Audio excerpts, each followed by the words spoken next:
Assalamualaikum warahmatullahi wabarakatuh. Perkenalkan, nama saya Amar Khairul Umam. Saya mahasiswa dari IAIN Syekh Nurjati Cirebon. Sekarang semester 2, kelas saya B21. Pada kesempatan kali ini saya akan sedikit menjelaskan tentang dasar-dasar pendidikan untuk memenuhi tugas mata kuliah Ushul At-Tarbiyah yang diampu oleh beliau Bapak Haji Ahmad Musyaffa LC MPDI. Berikut akan kami paparkan sedikit tentang dasar-dasar pendidikan. Dasar-dasar pokok Ushul At-Tarbiyah itu ada 4. Yang pertama, Al-Quran sebagai landasan utama, sumber hukum utama. Kemudian As-Sunnah sebagai pendukung. Yang ketiga, Sirah sahabat. Dan yang terakhir yaitu ijtihad para ulama atau kesungguhan para ulama. Yang pertama yaitu Al-Quran. Bahwasanya Al-Quran adalah mukjizat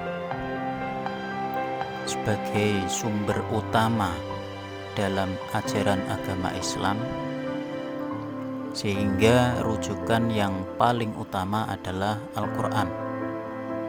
Dalam pendidikan Islam bukan didasarkan pada hawa nafsu saja, tetapi berdasar pada syariat ajaran agama Islam, terlebih berlandaskan pada ajaran-ajaran yang telah ditetapkan dalam Al-Quran. Al-Quran sebagai mukjizat juga membuat takjub para kaum Quraisy pada saat itu. Karena apa? Karena pada saat itu kaum Quraisy adalah kebanyakan para penyair. Jadi mereka sudah mahir dalam membuat syair-syair dan pujian-pujian. Namun ketika Al-Quran datang, mereka sangat terkagum karena bahasa sastra dalam Al-Quran belum pernah dijumpai selama ini. Sehingga Al-Quran termasuk sesuatu yang datang yang luar biasa bagi kaum Quraisy pada saat itu.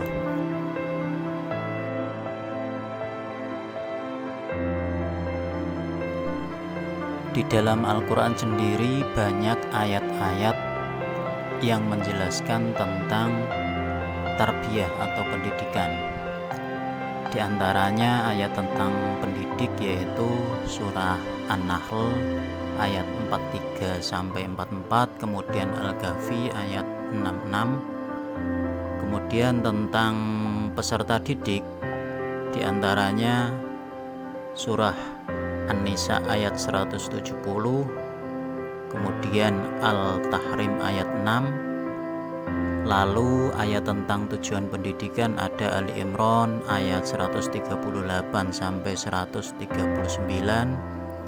Al-Fath ayat 29. Kemudian tentang metode pendidikan diantaranya ada Al-Maidah ayat 67, An-Nahl ayat 126, dan masih banyak lagi dalam Al-Quran yang menjelaskan tentang tarbiyah.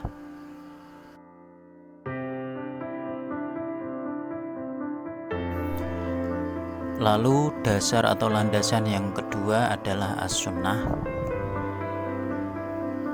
Karena pada saat itu para sahabat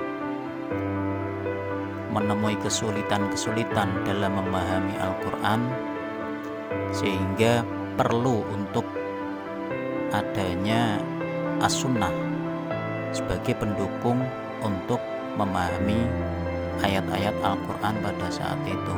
Sehingga kedudukan hadis atau sunnah sebagai penguat dari ayat-ayat Al-Quran serta menjelaskan apa yang ada dalam Al-Quran untuk memahami hukum-hukum yang ada dalam Al-Quran.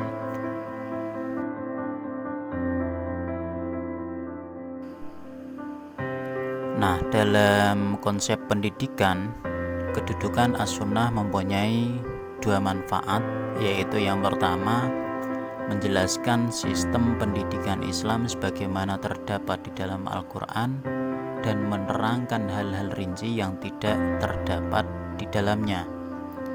Lalu yang kedua, menggariskan metode-metode pendidikan yang dapat dipraktikkan. Kemudian sumber yang ketiga yaitu sirah dan asar para sahabat. Jadi ketika masa kekhalifahan Abu Bakar As-Siddiq, Umar, Utsman dan Ali saat itu mengalami perkembangan, sehingga sumber hukum selain Al-Quran dan Al-Sunnah juga digunakan asar sebagai tambahan untuk menguatkan Al-Quran dan As-Sunnah. Asar itu apa? Asar yaitu perkataan, perbuatan, dan sikap para sahabat. Jadi selain Al-Quran, As-Sunnah ditambahkan lagi penguat yaitu asar para sahabat.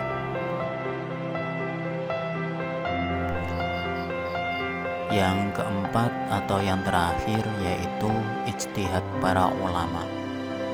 Jadi ketika suatu hukum belum ditemukan petunjuk yang jelas baik dalam Al-Quran maupun hadis atau sunnah, maka para ulama melakukan ijtihad untuk menemukan hukum yang baru dengan catatan hukum tersebut masih berpedoman pada Al-Quran maupun hadis.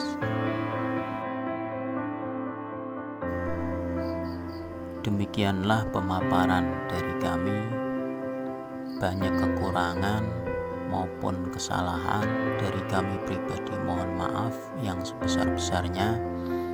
Untuk Bapak dosen, sehat-sehat selalu, semoga diberikan kesehatan, rezeki yang melimpah, dan terima kasih banyak telah memberikan ilmu yang banyak kepada kami. Semoga apa yang kami dapatkan dari Bapak dosen memberikan manfaat untuk kami pribadi dan untuk orang-orang di sekitar kami. Terima kasih. Wassalamualaikum warahmatullahi wabarakatuh.